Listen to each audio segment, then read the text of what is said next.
We are now live. Yay. Before I got on here, I didn't realize there were all the filters and I went with none because I'm trying to be authentic over here, other than my eyelashes and my makeup and things like that. So how's everybody doing? I hope everybody's doing really well. Welcome to my live. Nobody's here. It feels good. It's like a giant hug. That's okay. I am going to get right into it because I've got lots to share. Oh, hey, CM. Nice to see you, girl. I have one person here. That's okay. I'm still going to present as if there are a room full of people. This is not how I would do a live presentation on a stage. I'd be standing, I'd be moving around a little bit more. On camera, maybe. I don't know. So this is for anybody. Haley Taylor, this is for anybody that is looking to get some tips on presenting on camera, on stage, on Zoom calls, socializing in front of other humans. That's kind of what this is all about. So every Sunday I'm going to go live, and the goal here is to, interact a little bit more. And Jade is on. Hi, Jade. So it's really important to once in a while, talk about some things. Maybe you need some help with your presentation and you have some questions, some burning questions about presenting, and I'm here to answer. So there we go. I'd like you to think about things that have ever happened to you before. Have you ever been nervous before a presentation? Have you ever forgotten your entire speech or parts of it? Have you ever fumbled your words and then as it happened, you were just like, I don't know what to do. I'm just gonna freeze. I don't know. Have you ever, thought about what to do with your shaky hands or where to look? And if you've never done any of those things, then maybe you need to be sitting in this chair. Teach us all about that, because I've experienced all of the things and sometimes all at the same time. Yeah, it was a good look. It felt great that day. So we're going to talk about all those things and more. Feel free to ask me anything. Feel free to ask me how I put my eyelashes on. That's stuff we can talk about too. So that's the goal of this, is just to sort of get better at information. I find that information exchange is so boring. Like, what happened to play? What happened to fun? That's what I would like to know about. So that is what my goal is in life now. My life goal has changed into helping people present much more in a fun way rather than just being talked at. So I want this to be as interactive as possible. Share your stories in the comment section below, or if you're on live. Hey, Carly Pearl, nice to see you, girl. Thanks for the love. I have a couple stories. The first one I'm going to talk about is the fact that this is kind of growing. Presentations are growing. The need for presentations are growing. Back in the day, we had cell phones that were literally just for talking on the phone, really. And I don't even know if one of them had a camera. I'd have to see. I think I still have it. But in other words, it was just for speaking. And I had friends that were like, I'm too afraid to talk on the phone, just with their voices, not even being seen, not FaceTime, none of that. Instead, they chose to write notes. Yeah, I'm kind of dating myself right now, but yeah, they prefer to send notes to friends and crushes rather than talk on the phone. Now we have phones with all these apps and FaceTime and Snapchat, and we've got Zoom calls and all the things. So there's more of a demand of being face to face, presenting to people, and of course, always in person. And so I feel like it could be done in a different way. So that's one of my stories. Another story was that I was doing professional development. And by doing, I mean I was just sitting in the audience.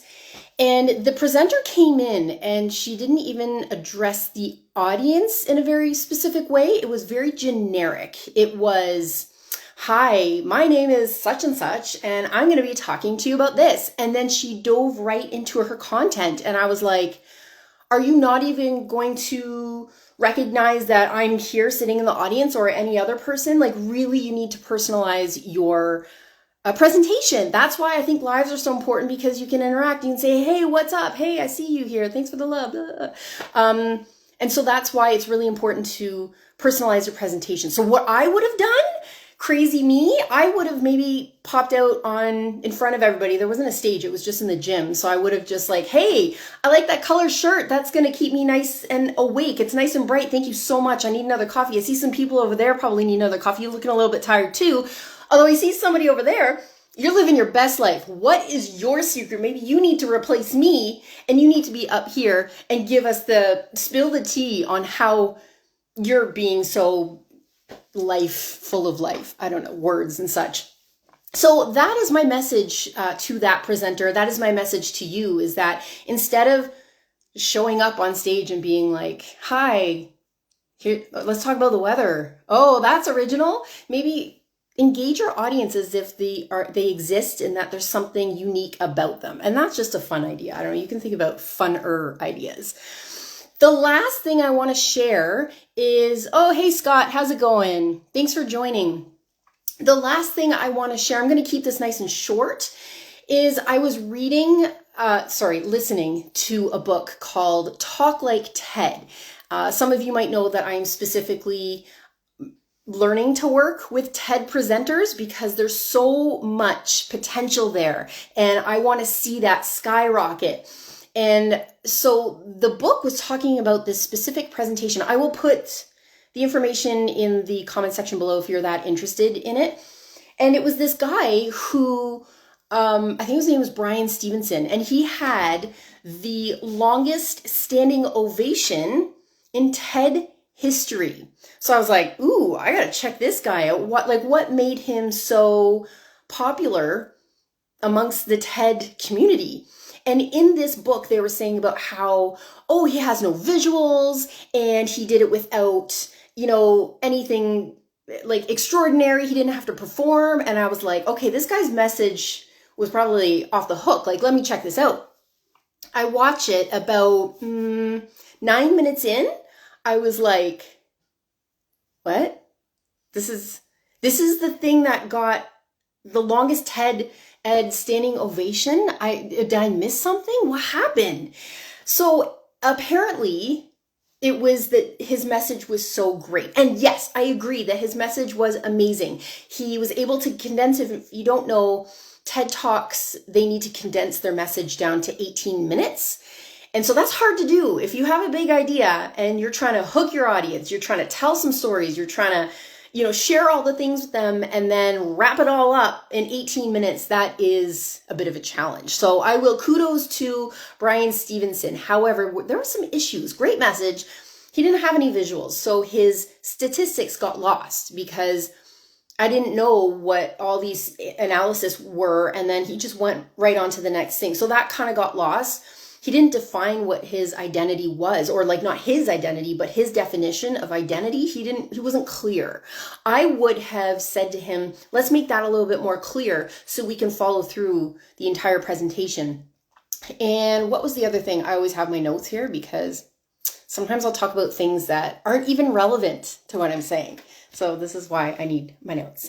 Body language. That's a big thing for me. As a former professional dancer, it's all about the body language. What are you saying with your face and the rest of yourself? Because if you're doing this, it's not good. So anyways, his body language was mainly in his face. He didn't move around, didn't use the stage, popped his hands in his pockets quite often. We'll go with that.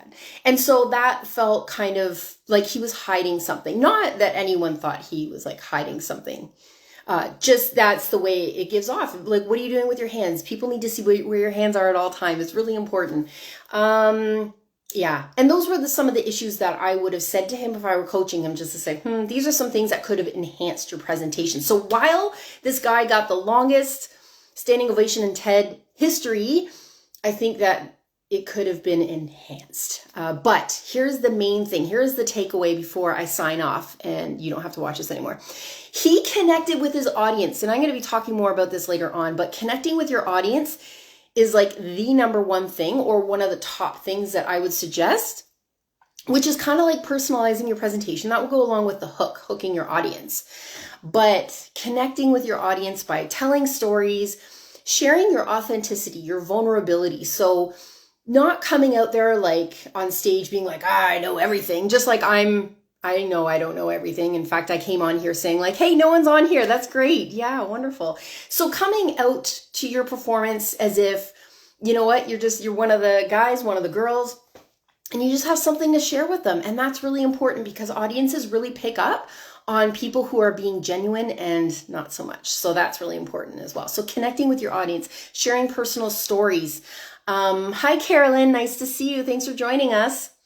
Really sharing personal ideas with your audience. That's really important too, because then again, they can see where you're coming from, your perspective, your authenticity. So that's really important too. But also make it relatable to your audience. If your audience is sitting there being like, what are you talking about? Like, why should I care?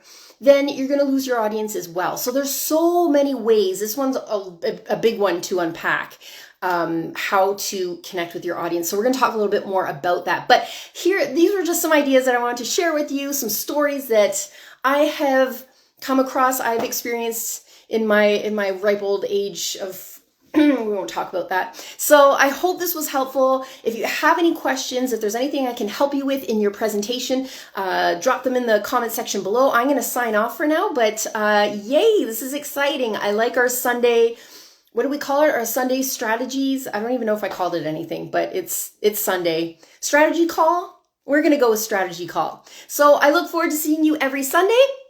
And if you can't make it, that's fine too. Just share your questions or comments in the section below. Ooh, and please challenge my ideas. You know, if there's something that you don't agree with, I'm not here just to be like, I'm right, you're wrong. I really want you to come at me with like, hey, I don't agree with that. And then share with me why, because hey, I'm learning too. So I want us to be all in this together. Thank you again so much. It was so good to see everybody. And maybe next time I'll have a fun filter. I don't know, something that's more fun. Maybe something with a mustache. I'm not sure. I don't know what will work. Have a fabulous Sunday. Bye, everyone.